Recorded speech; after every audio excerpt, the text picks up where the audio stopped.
Driver तो दुष्यंत चौटाला बताओगा ना, वो तो काम दुष्यंत चौटाला का है। हम तो चाहते हैं कि सरकार उसकी इंक्वायरी करे कि हमारे हरियाणा का सबसे बड़ा गद्दार है और इसकी वजह से हमने 750 किसानों की शहादत दी।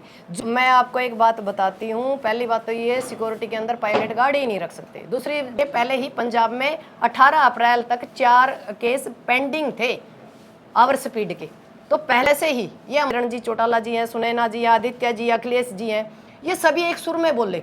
तो एक गद्दार के साथ सारे एक लाइन में खड़े हो गए, लुटेरे, जिनको लुटेरा वर्ग बोल सकते हैं हम। यूपी में ले जो इन गद्दारा ने, हरियाणा का किसान तो नहीं सोचेगा इस बारे में। सिर्फ दुष्यंत वाले मामले में इसके पक्षधर हैं। और दुष्यंत चौटाला और दिग्विजय चौटाला जी अब गांव-गांव खाप और किसानों से मदद मांगने के लिए आ रहे हैं, क्या कुछ कहना चाहेंगे? जो पवन एसआई वाला मामला आपको बताइए। नहीं, आप लोगों से मैं पूछना चाहती हूँ आपके द्वारा, आपके मीडिया चैनलों के द्वारा, जब 13 महीने हम लगातार किसानों के लिए लड़ रहे थे, सभी खापे, सभी संगठन दुष्यंत के दरवाजे गई थी, तब उन्होंने हमारी सुनाई नहीं की, क्योंकि उस टाइम हमें ज़रूरत थी। तो हम नहीं चाहते कि अब हम बलि का बकरा बने। एक बार बलि का बकरा बन चुके हैं। अब कोई भी किसान संगठन या कोई खाप नेता या कोई भी ऐसा इंसान जो पब्लिक डीलिंग करता है, उनके साथ यदि खड़ा होगा तो सीधी सीधी बात है कि वो हमारे हरियाणा का और हमारे देश का गद्दार है, क्योंकि इन लोगों की वजह से हमने 750 किसानों की शहादत दी है। लेकिन जो उस टाइम किसानों के साथ थे वो भी अभी दुष्यंत के साथ है, जो खड़े दिखाई दे रहे हैं। नहीं, वो एक का दुक्का तो हर जगह होता है, ये तो हर जगह लगता है। वो भी लोग थे, मैं खुद पार्टी में थे, जेजेपी में। मैंने पार्टी को छोड़ के 20 साल संघर्ष करके और मैंने ऑन द स्पॉट सरकार को छोड़ दिया और मैं सड़क पे लड़ी हूँ। ये तो अपने ज़मीर की बात है, किसका ज़मीर कितना है और किसको क्या चाहिए। कैसे देखते हो जो मामला आपने देखा है, इस मामले को आप किस तरह से देखते हैं? मैं इस मामले को मैं इस तरीके से देखती हूँ कि ये सरकार के द्वारा ही मिली भगत है। और ये जैसे किसानों पे बायोमेट्रिक का दबाव है, जो हमारी फसलों के ऊपर लगातार हम लड़ रहे हैं, लगातार जो डीएपी का जो मामला चल रहा है, यूरिया का मामला चल रहा है, बिजली का मामला चल रहा है, एमएसपी का मामला चल रहा है, इस मामले को कहीं ना कहीं दबाने के लिए एक नया प्रोपगंडा ये लेके आए हैं। आज भी दुष्यंत चौटाला बीजेपी के साथ है। जैसा कि दिग्विजय सिंह का वो बयान आया है कि हम पहले हमारे गांव चौटाला जाएंगे जी, फिर उसके बाद किसान संगठनों के पास भी जाएंगे, अगर हमारे से कुछ गलती हुई है जी तो हम उनसे माफी मांगेंगे। क्या आप माफ करने को तैयार हो? नहीं, मैं दिग्विजय जी से एक बात कहना चाहूँगी, गलती नहीं, गलता हुआ है और इस गलता को हम माफ करने के लिए मूड में नहीं है। आज उनको चौटाला गांव भी याद आ गया, आज खाप भी याद आ गया, आज किसान संगठन भी याद आ गए। जिस टाइम लगातार हम सड़क पे लड़ रहे थे, लगातार लाठीचार्ज हो रही थी, जिस आज पुलिस इंस्पेक्टर को ये कह रहे हैं ना भाई ये गुंडे जैसी हरकत की या वगैरह करी, हम हर रोज़ कहते थे कि पुलिस के रूप में भाई पुलिस हमारे ऊपर ज्यादती कर रही है। हमेशा जो शासन होता है वो प्रशासन है जो शासन के हिसाब से चलता है। जब हम ये कहते थे कि ये गुंडे जैसा व्यवहार कर रहे हैं, हमें लगातार सामने से गोली मार रहे हैं, हमारे ऊपर लाठीचार्ज कर रहे हैं या लगातार पानी फेंक रहे हैं, तो उस टाइम जो दुष्यंत चौटाला थे उनका एक बयान हुआ करता कि हल्का लाठीचार्ज हुआ है। अरे अभी तो लाठीचार्ज भी नहीं हुआ, आपको तो सिर्फ आप तो ये कहते हो कि मैं एक सामान्य नागरिक हूँ। जब वो सामान्य नागरिक है तो जो सामान्य नागरिक के साथ पुलिस करती है वही व्यवहार किया। आज क्यों तिल मिला रहे हैं? आज समस्या क्या हुई? जो चीज़ आम पब्लिक हर रोज़ डील करती है, एक हल्का सा उस ठीक है, देखो यदि कोई चीज़ क्रॉस करेगी तो हम कह ही देते हैं पिछले को भी थोड़ा ध्यान से चल, ऐसा कोई मामला नहीं। और जब वो कहते हैं कि उनको Y+ सिक्योरिटी दी गई है, उनका तो बाहर निकलना हक ही नहीं बनता, क्योंकि सिक्योरिटी देखेगी ना उस मामले को। यदि उसके पास सिक्योरिटी नहीं है तो जैसे फिर तो निकलना बनता है। जब उसके पास Y+ सिक्योरिटी है तो वो देखेंगे गनमैन भाई मामला क्या है। यदि वो मतलब जानबूझ के अपनी जान को खतरे में डाल रहे हैं क्या, तो उन्होंने अपनी जान की संभाल रखनी चाहिए और अपनी जान को बचा के रखे। मैं तो ये कहती हूँ, क्योंकि हमें लगातार हमारे बच्चों को भी बताना है कि एक हमारे हरियाणा में एक गद्दार हुआ था जिसकी वजह से हमने 750 किसानों की शहादत दी थी। वो तो कह रहे हैं कि हम गलती मान रहे हैं। नहीं, गलती मान रहे हैं, मानने से क्या होगा? ऐसे थोड़े होगा। कैसे माफ कर दोगे? आप एक बात बताओ, आपके घर से कोई सदस्य चला गया, क्या आप उसको माफ कर दोगे? और यदि कोई माफ करता है, चाहे कोई खाप संगठन हो, चाहे कोई ये किसान संगठन हो, मैं उनको लगातार ये कहूँगी यदि कोई गद्दारों के साथ आज खड़ा होता है खाप के अंदर तो वो उससे पहले हमारा गद्दार होगा। सिक्किम जी हिसार के जो है एएसपी है, उन्होंने कहा कि जिसकी जो गाड़ी थी सिक्योरिटी वाली वो फर्जी थी और ड्राइवर भी बताने लग रहे हो किसको। मैं आपको एक बात बताती हूँ। पहली बात तो ये, सिक्योरिटी के अंदर पायलट गाड़ी ही नहीं रख सकते। दूसरी, जो पायलट गाड़ी रख रहे हैं वो एक गार्ड का सिपाही था। तीसरी बात ये है कि उसके ऊपर ओवरटेक के पहले ही पंजाब में 18 अप्रैल तक 4 केस पेंडिंग थे आवर स्पीड के, तो पहले 18 तारीख तक थे। तो आप मानो कि मामला क्या होगा। वहाँ के जो एएसपी हैं कमलजीत, उन्होंने कहा है कि ये उनकी जो इंक्वायरी की है उसके अंदर ही उन्होंने कहा कि 18 तारीख तक 4 मामले आवर स्पीड के पहले ही इस गाड़ी के ऊपर हैं, और जबकि वो गारद का सिपाही है, वो तो ड्राइवरी कर ही नहीं सकता। तो हम ये चाहेंगे कि इसके अंदर भी इंक्वायरी की जाए कि कैसे ये आम जो लोग हैं, हमारे बीच के जो बच्चे हैं, उनकी जान खतरे में डाल रहे हैं अपनी पावर के इस्तेमाल से। और दूसरा, जैसे मैं एक आम जनता से एक जरूर रिक्वेस्ट करना चाहती हूँ, जैसे ही ये हमारे हरियाणा का सबसे बड़ा गद्दार है और इसकी वजह से हमने 750 किसानों की शहादत दी, जब इसके ऊपर वक्त पड़ा तो इसको सारी चीज़ें याद आ गई। और इसके साथ सबसे बड़ी बात ये आई कि हमारे साथ जैसे रणजीत चौटाला जी हैं, सुनैना जी, आदित्य जी, अखिलेश जी हैं, ये सभी एक सुर में बोले, और भी बहुत से नेता बोले, उनके जो नीचे के प्यादे हैं वो बोले। तो मैं आम जनता से एक बात बताना चाहती हूँ, एक गद्दार के साथ सारे एक लाइन में खड़े हो गए, लुटेरे, जिनको लुटेरा वर्ग बोल सकते हैं हम। और हमारा कमेरा वर्ग कहाँ बिजी है कि जब जाट पिट रहे हैं तो ऐसी ताड़ी पीट रहे हैं, जब कोई वाल्मीकि पिट रहा है तो जाट मतलब ताड़ी बजा रहे हैं, कोई हिंदू पिट रहा है तो मुसलमान ताड़ी बजा रहे हैं, मुसलमान पिट रहा है तो हिंदू ताड़ी बजा रहे हैं। जो ये मामला ये छोड़ दो आप, हम कमेरे वर्ग से हैं, जो ये बच्चा है ये किसानों का बच्चा है, हम हर जगह से हमको घेरा जा रहा है। और सबसे बड़ी बात है कि सरकार 2029 की तैयारी कर रही है। ये लगातार जो बात होती है ना, किसी काम की बात होती है, काम की बात क्या थी, बायोमेट्रिक थी, हम परेशान कर रखे हैं और हम लगातार धरने प्रदर्शन कर रहे हैं। उन धरने प्रदर्शनों से ध्यान हटाने के लिए एक नया प्रोपगंडा लेके आई है और ये सरकार के साथ मिला हुआ है बाकायदा। सिक्किम जी, राकेश टिकैत को तो आप किसान नेता मानती होगी? जी हाँ, मानते हैं। तो फिर वो उनके परिवार का हाँ, उनका एक बयान बड़ा अटपटा है जो उन्होंने पहले भी दिया था और किसान आंदोलन के दौरान भी उन्होंने एक पत्थर लगाया था। मैं तब भी बोली थी और मैं आज भी कहती हूँ, जो हमारे आदरणीय टिकैत साहब वो कह रहे हैं कि हमारा आदरणीय टिकैत साहब ने कहा कि भाई एक जगह हो गए उसके बाद सोचेंगे किसान। तो भाई यूपी में ले जाओ इन गद्दारा ने, हरियाणा का किसान तो नहीं सोचेगा इस बारे में, क्योंकि हमने तो 750 किसान शहादत दे रखी है और हमारा जमीर नहीं मानता कि हम 750 किसान अंदर किनार करके इन गद्दारा के बारे में सोचा और इनती वोट देगा। हम तो नहीं सोचेंगे इस बारे में, टिकैत साहब को मैं कहना चाहती हूँ। दूसरा, दिग्विजय कहता है कि हमारी 4 पीढ़ियों का रिश्ता है। रिश्ता तो हमारा भी था, उचाण वाला का तो सबसे गहरा रिश्ता था, जिनकी वोट भी दिए, नोट भी दिए, सपोर्ट भी दिए, उप मुख्यमंत्री भी बनाया। जब हरियाणा में उचाणा के साथ गद्दारी कर सके, अब बायोमेट्रिक का मामला था, आया तो कौन दुष्यंत चौटाला, फिर कहेगा मेरी तो यह कर्म भूमि है। अरे कर्म भूमि है तो उस कर्म भूमि पर काम तो कर ले ना, तो जब डिप्टी सीएम था जब काम किया, अब घर आ बैठे अब भी नहीं काम कर रहा। आज ये एक पंचायत मेंबर भी नहीं है, एक नॉर्मल इंसान है। जब किसी संवैधानिक पद पे नहीं है तो उसके साथ जो आम जनता के साथ होता है वही पवन जिया ने किया।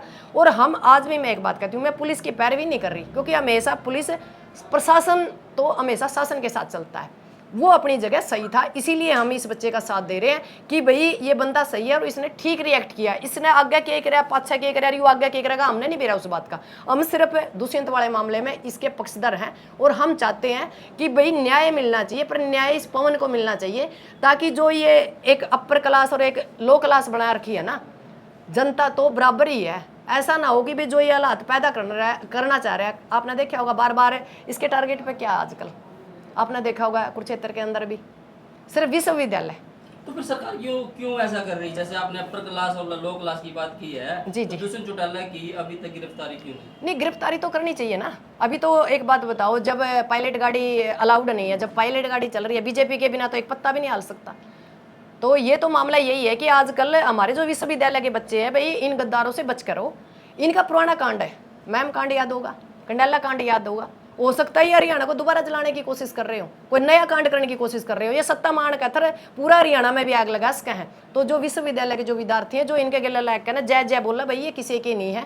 आप लोगों का निवेदन है, अपने बच्चे, हमारे जो बच्चे हैं जो विश्वविद्यालय में पढ़ रहे हैं, कहीं भी पढ़ रहे हैं बार बार, क्योंकि आपने पता कभी कुछ करें कभी कुछ करें, कभी कि 2 गमले टूट गए और तो 1 गमला नहीं टूटा। इन बच्चों से हम एक बात कहना चाहूँ, भाई पढ़ लिख कर अपना करियर बनाओ, अपने माँ बाप की तरफ देखो, अपने गाँव की तरफ देखो, इनकी तरफ मत देखो। ये तो लुटेरा वर्ग है, इनका तो कुछ नहीं बिगड़ना। आप लोग अपने फिर जाइयो के में उड़ जाए। सिकम जी, आपने कहा कि दुष्यंत चौटाला की जो पायलट गाड़ी है उसका ड्राइवर की जो ड्यूटी है गार्ड में थी जी। वो ड्राइवर कौन था? ड्राइवर तो दुष्यंत चौटाला बताओगा ना, वो तो काम दुष्यंत चौटाला का है। हम तो चाहते हैं कि सरकार उसकी इंक्वायरी करे कि दुष्यंत चौटाला ने किस दबाव से उस नॉर्मल इंसान को उठा के ड्राइवर बनाया। 27 तारीख को छात्रों की जो मीटिंग भी है जी, नहीं, वो छात्रों की नहीं है, वो दुष्यंत चौटाला के है, वो अपनी ताकत दिखाना चाह रहे हैं। तो मैं आम लोगों से कहती हूँ कि भ्रमित होने की जरूरत नहीं है। जो बच्चे हैं, बच्चों का कोई कसूर नहीं है। कल नहीं यदि बच्चों के ऊपर कोई भी दिक्कत आएगी, हम बच्चों के साथ लड़ने के लिए, उनकी पैरवी करने के लिए, जहाँ भी बच्चों की जरूरत होगी, हम अलग पर उन बच्चों से एक निवेदन है कि भी दुष्यंत चौटाला और दिग्विजय चौटाला नहीं होना चाहिए उस मीटिंग में। हम उनका साथ देने के तैयार हैं बच्चों के लिए, पर दुष्यंत चौटाला और यदि दिग्विजय चौटाला है तो ये एक राजनीतिक मतलब ये कह सकते हैं महापंचायत होगी, और जो इस महापंचायत में जाएगा वो समाज का गद्दार होगा। आपकी परसों की एक वीडियो बहुत वायरल हो रही है, उस पर आपने जेजेपी के उन नेताओं पर कटाक्ष किया कि मलाई खाई है जी, और पवन का आपने साथ दिया कि उसने ठीक किया है जी। उसके खिलाफ एक आपके ही हल्के की जेजेपी नेत्री आपके खिलाफ वीडियो जारी कर रही है जी। इसके बारे में क्या ख्याल? पहली बात तो यह है कि जब लड़ाई मालिक गेला हो तो मैं चौकीदारों को जवाब देना पसंद नहीं करती। दूसरा, मेरी रेपुटेशन नहीं है कि मैं ऐसे लोगों को जवाब दूं जिनका खुद का कोई वजूद नहीं। तीसरी बात, मैं उन इंसानों को ना मैं मानती हूँ, ना मैं देखती हूँ, ना मेरे पास टाइम है। और बेवायदा मैं आपको एक बात कहूँ, मैं उस इंसान को जानती नहीं हूँ। क्योंकि एक बात बताऊँ, मैं लगातार सोशल मीडिया पे या नॉर्मल इंसान या सामाजिक नीति के अंदर 20 साल से हूँ। पता नहीं कितने लोग आते हैं, कितने लोग जाते हैं, सुबह से शाम तक मेरे साथ के लिए या मेरे को प्रमोट करने के लिए भी 20 वीडियो आती हैं, 10 वीडियो मेरे खिलाफ भी आती है। मैं किस किस को देखूंगी और मैं किस किस का आपके गांव की है, सोनिया बड़ौदा नाम है। मैं नहीं जानती जी, मैं नहीं जानती ऐसे किसी नाम को, भाई कोई है ऐसा कोई इंसान मेरी ज़िंदगी में कभी रहा होगा तो एक अलग बात है, क्योंकि वक्त के साथ मेरा आगे बढ़ने का काम है। अब एक बात बताओ, मेरी लड़ाई दिल्ली की है तो मैं उचाना थोड़ी आऊँगी। जब मेरा मुंह मैं रोहतक जा चुकी हूँ और आपने वो उचाना है जो, तो मैं उचाना नहीं आ सकती ना जी, मैंने तो दिल्ली जाना है ना। तो मेरा यही जवाब है कि जो यही है नहीं, बहुत से ऐसे मामले हैं जहां वो अपने लोग वहां अपने पालतुओं को छोड़ देते हैं। मैं कहूँगी कि मालिक इनको टुकड़ा टाइम पे दे और अपने पालतुओं को अपने लिए पाले, मेरे लिए पालने की ज़रूरत नहीं है। और यदि मैं जवाब देने पे आऊँगी तो फिर जवाब का अर्थ नहीं छोड़ूंगी कोई। सिकम जी, हरपाल बिश्नोई की मृत्यु को लेकर क्या कहना था, उसकी जो घरवाली का जो बयान था? नहीं, मैं उस बहन के साथ हूँ बिल्कुल। यदि उसके साथ ज्यादती हुई है और पवन की वजह से कोई समस्या आई है, और यदि कोर्ट उसको ये कहता है कि हाँ पवन की वजह से उसको दिक्कत आई है, तो मैं उस बहन के साथ खड़ी हूँ, ना कि पवन के साथ। पर इस मामले में, सिर्फ दुष्यंत वाले मामले में पवन के साथ खड़ी हूँ। इसका एक मामला है कि ये हमारे परिवार के बच्चे हैं, किसान वर्ग के बच्चे हैं। मतलब पुलिस को जब हमारे ऊपर लाठीचार्ज करने के लिए कहते हैं तब तो पुलिस सही है, और जब पुलिस इनको पलट के जवाब देती है तब पुलिस गलत है। तो क्या मतलब दो तरीके से काम कर रहा है प्रशासन और शासन। तो मेरा सीधी सी बात है कि हम प्रशासन को भी तंग नहीं होने देंगे, क्योंकि इन्हीं लोगों के लगातार लाठीचार्ज की मैं भी शिकार हुई थी खेदड़ का। आज भी मैं मेरी ज़िंदगी में उस चोट को भुगत रही हूँ। पर इसका मतलब ये थोड़ा है कि सारे पुलिस वाले ख़राब है। हर जगह अच्छे और बुरे लोग होते हैं। हो सकता है ये बहुत अच्छा हो, ये भी हो सकता है कि ये बाद में कुछ अच्छा करे या पहले कुछ अच्छा करे। हम किसी की पैरवी नहीं कर रहे, हम सिर्फ एक जो दुष्यंत वाला मामला है इसकी पैरवी कर रहे हैं, क्योंकि इसकी वजह से हमारे विश्वविद्यालय के बच्चों का करियर खतरे में है, और जो हमारे मुद्दे उन मुद्दों को भटकाने का कहीं ना कहीं संकट और हरियाणा को जलाने की एक साजिश रची जा रही है, और अपनी राजनीति को ये दोबारा से स्थापित करना चाहते हैं हमारी लाशों पर। अब की बार हम खून बहाने के मूड में नहीं है। कांग्रेस विधायक जो सिरसा से सेतिया जी, उनका भी बयान आया है कि पवन ने गलत किया है, एक जी। उप मुख्यमंत्री के साथ ऐसा व्यवहार नहीं करना चाहिए। वो आम आदमी नहीं थे, पूर्व मुख्यमंत्री है ना, पूर्व मुख्यमंत्री है। जब सीट पे नहीं है तो फिर क्या है, कुछ नहीं है, नॉर्मल इंसान है। तो मैं सेतिया साहब को कहूँगी कि आप लोगों ने आपको वोट दे के एक नॉर्मल इंसान से आपको एमएलए बनाया। आपसे निवेदन है कि आप आम लोगों की पैरवी करिए। मैं दोबारा से कहती हूँ, जब भी लुटेरे वर्ग के ऊपर कोई भी दिक्कत आती है तो सारे लुटेरे, सारे चाहे कोई भी पार्टी हो, चाहे एक दूसरे के दुश्मन हो, वो एक ही जगह तो शादी में रोटी पानी, मतलब ये कह सकते हैं कि खाना पीना खाते हैं। और जैसे ही कोई समस्या आती है तो ये एक जगह बात करते हैं। पर जब कमेरे वर्ग पे आती है तो हमें अलग अलग कास्ट में और अलग अलग जाति में, अलग अलग धर्म में, अलग अलग गाँव में, अलग अलग मतलब गोत्रों में बांट दिया जाता है। तो मेरा आम लोगों से निवेदन है, भाई देखो राजनीति क्या चीज़ है, जिसको आप ये कहते हो कि राजनीति से दूर रहना चाहिए। राजनीति के लोग किसी भी पार्टी में कितने ही गहरे दुश्मन हो, एक दूसरे के दोस्त हैं, और हम एक दूसरे के दुश्मन हैं, जिसकी वजह से हम लगातार वोट देके इन लुटेरों को हमें लूटने का मौका दे रहे हैं। सिकंद जी, आपसे लास्ट क्वेश्चन है। आज पवन वाले मामले में जो दुष्यंत का साथ दे रहे हैं, क्या आप उन सबको लुटेरा बोल रही हो? नहीं, बिल्कुल। एक बात बताओ, कहने की क्या जरूरत है, दिखाई नहीं दे रहा आपको? वैसे तो उनका 36 का आंकड़ा, हर रोज तू मैं कुत्ते बिल्ले की तरह लड़ते हैं। और आज मतलब कांग्रेस और जेजेपी का तो 36 का आंकड़ा है, सेतिया साहब का 36 का आंकड़ा है, सुनैना जी का 36 का आंकड़ा है, रणदीप चौटाला भी कहीं ना कहीं दबी जबान से बात करते हैं। तो मुझे एक बात नहीं समझ में आई, जब इनका 36 का आंकड़ा है, हर रोज एक दूसरे के खिलाफ बयान आते हैं अखबार में और मीडिया पे, सोशल मीडिया पे, आज कैसे एक दूसरे के मतलब एक साथ आके खड़े हो गए एक मेज पे? कैसे? कौन है ये फिर? ये वही लोग है ना, ये वो लोग हैं जिन्होंने सत्ता का सुख भोगना है और आम जनता को मूर्ख बनाना है, इनसे वोट लेना है और इन लोगों का शोषण करना है। आप हमारे देश में दो ही तरह के वर्ग है, लुटेरा और कमेरा। तो ये कौन सा वर्ग है? ये वही वर्ग है, दुष्यंत चौटाला जिस वर्ग से आता है ये उसी के साथी हैं जो इनकी तरफ बोल रहे हैं। ये लुटेरा वर्ग है, कमेरा वर्ग है? ये तो लुटेरा वर्ग है जी, जो सत्ता के अंदर बैठे लोग हैं, जो सत्ता के अंदर बैठे लोग हैं वो लुटेरा ही वर्ग है। और कमेरा कहाँ? कभी आपने खेत में पानी देता देखा क्या? हम लोगों को बकाया कहना 5 किलो अनाज दे रहे हैं, किसी को 2000 रुपए दे रहे हैं, किसी को दारू बेच रहे हैं, किसी को महिलाओं को चुंदड़ी बेच रहे हैं, और वोट लेकर उसके बाद आपने देखा नहीं उचाना के अंदर क्या हुआ। जब ये आज पंचायत की बात करते हैं, मैं इस चीज को कहूंगी कि आप दोबारा से कवर करो। जब दुष्यंत चौटाला जीत के आए, 10 सीटें जीती, उचाना के अंदर बहुत बड़ी पंचायत हुई थी दफ्तर के सामने, और उन्होंने कहा था कि मुझे बीजेपी के साथ जाना चाहिए, तो पंचायत ने कहा था नहीं, विपक्ष में बैठना आपको। उस दिन उस पंचायत की क्यों नहीं सुनी दुष्यंत चौटाला ने? उन्होंने बीजेपी में जाने का खुद का उनका मन था, ना कि पंचायत का। किस मुंह से आज पंचायत कर रहे हैं और किस मुंह से वो कहते हैं कि हम किसान संगठनों से बात करेंगे, पंचायतों से बात करेंगे, खाप से बात करेंगे? बात करने की जरूरत नहीं है। और यदि वो बात करते हैं और उनके साथ कोई जाता तो हम मानेंगे कि वो डायरेक्ट इनडायरेक्ट आज भी गद्दारों की लिस्ट में, हमारी तो उसी दिन लिस्ट में आएगा। वो अपना ध्यान रखे। और मैं तो एक बात और कहती हूँ, खाप चौधरी किसान संगठन इस मामले में अपने बयान जरूर जारी करने चाहिए। हमें पता तो चले कि कौन किस वर्ग में है, क्योंकि हमारे साथ के साथी भी लुटेरे वर्ग को ही कहीं ना कहीं प्रमोट करते हैं। इसीलिए हम आज लड़ रहे हैं, मर रहे हैं, क्योंकि कमेरा वर्ग लुटेरे वर्ग की पैरवी कर रहा है। सिक्किम जी, एक लास्ट क्वेश्चन आपसे, आप आजकल चश्मा लगाने लग गए, क्या इशारा है ये? नहीं, ये इशारा नहीं है जी। आजकल बात ये है में जाना चाहते हैं आप?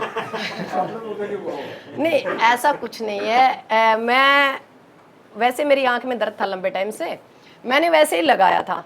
फिर थार वालों ने मेरे को चश्मा गिफ्ट कर दिया, कहा मैडम जी आपके मुखड़े पे ठीक लगाई चश्मा। मैंने सोचा कि हाँ ठीक ही लगता है, और इसको इससे मुझे नहीं साफ नजर आना शुरू हो गया।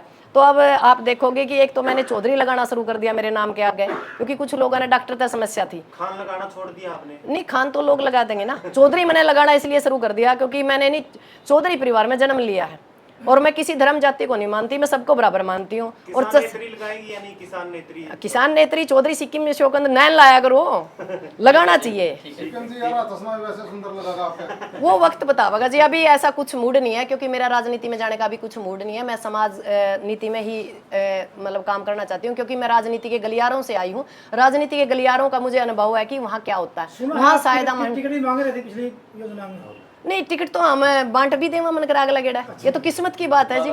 आपने काशीराम को देखा है, एक नॉर्मल घर परिवार का आदमी था। ये कोई बड़ी बात नहीं है जी, किसकी किस्मत में क्या लिखा किसी को नहीं पता। जिन लोगों को आज ये लगता है कि सिक्किम नॉर्मल है, पता नहीं क्या मेरे भाग्य में लिखा हो।